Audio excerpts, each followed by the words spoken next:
What's up, everybody, and welcome back to Pillars Unpacked. Thanks so much for tuning into today's video. Today we're going to continue our coverage of churches from Boston. So if you did not get a chance to see last week's video yet, I would encourage you to go check it out. We looked at the Cathedral of the Holy Cross. It's a Catholic cathedral, and it was amazing. Really enjoyed covering it, so please go see that if you haven't seen it yet. Today we're going to discuss the Old South Church in Boston. This is one of the oldest congregations, at least at least in the U.S. that I've ever specifically seen or been to or seen a part of its history. There's been a few iterations of the actual church space that we'll talk about, but the actual congregation itself goes all the way back to 1669. So definitely very, very old. And it's said that direct descendants of both separatist pilgrims that we, is synonymous with the coming over on the Mayflower and that story of Thanksgiving and everything, as well as Puritans established this congregation together.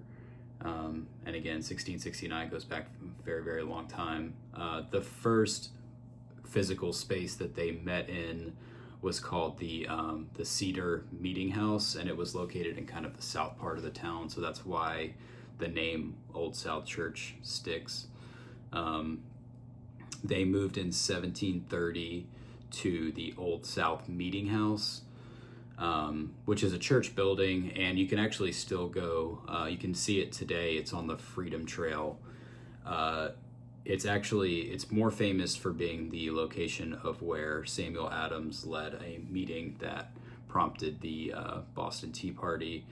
And there was also a meeting there that followed the events of the Boston Massacre in 1770, where Sam Adams and other leaders at the time were meeting to discuss the response of what they were going to do as a result of that event. So the space itself is definitely very historic in its own right. As a church structure, it's very Puritan in nature. That building it's basically just all stark white inside. There's no stained glass, and there's basically nothing to it. It's about as simple as it is. There's just a pulpit at the front and then pews that surround it, and then there's kind of a second level that goes around as well in a square, in kind of a square layout. So they met there until 1875 is when they moved to the current location. They moved because of the events of the Great Fire in Boston. Basically, it devastated a lot of the infrastructure in the area, and so forced them to try to look somewhere a little further out from where the fire happened, and they landed in the Back Bay neighborhood. And so the church was established where it is today. It was built in Copley Square. It's an amazing location. It's right off Boylston Street. It's right across the street from the Boston Public Library, and also just very close to the finish line of the Boston Marathon. So there's a lot right near it. It's pretty close to the Boston Common, the start of the Freedom Trail. So again, the history is pretty amazing going back that far. And I mentioned Samuel Adams with the Old South Meeting House, but he is a very famous member of this church. And there's a plaque that commemorates him inside of the church. He's considered in some ways the most important patriot en route to the American Revolution.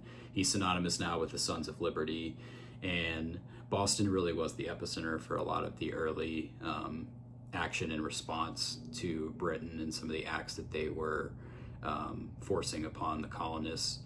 And he in a lot of ways was the principal architect of a lot of that kind of revolutionary action, if you will, along with perhaps Paul Revere and John Hancock. So he's a very important figure in our nation's history, and he attended this church, which is cool to note. Also, Benjamin Franklin, very important and historic figure as well in our nation's history. He was actually baptized as a baby, right after he was born in this church, which I think is awesome. He's now, is more synonymous with Philadelphia because he, when he got a little bit older, he moved away from Boston.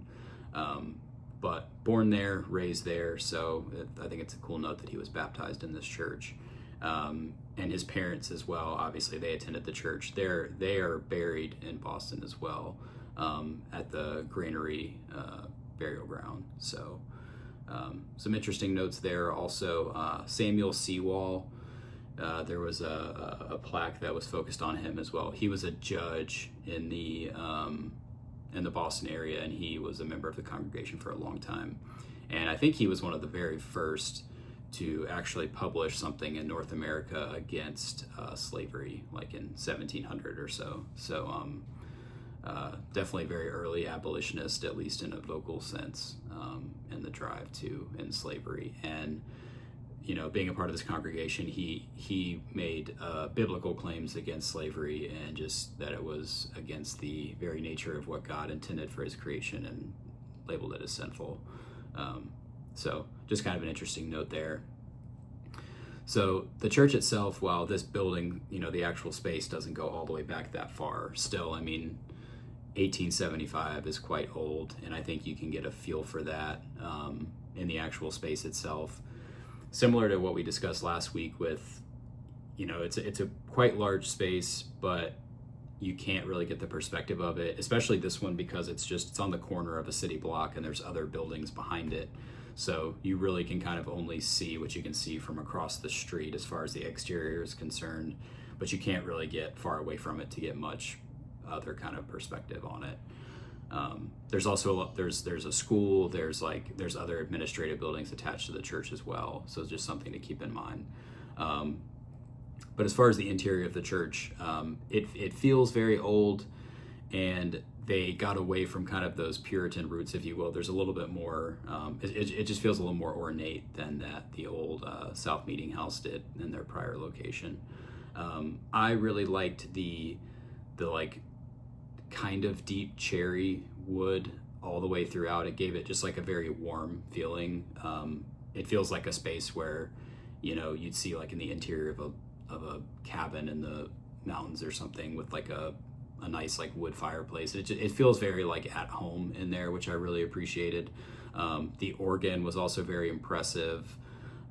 So there's some things to note here, but I think the most important or most interesting factor is just the history of it and some of the notable members of the congregation that are hugely important to the American Revolution and its history. So I hope you guys enjoy getting to see the church.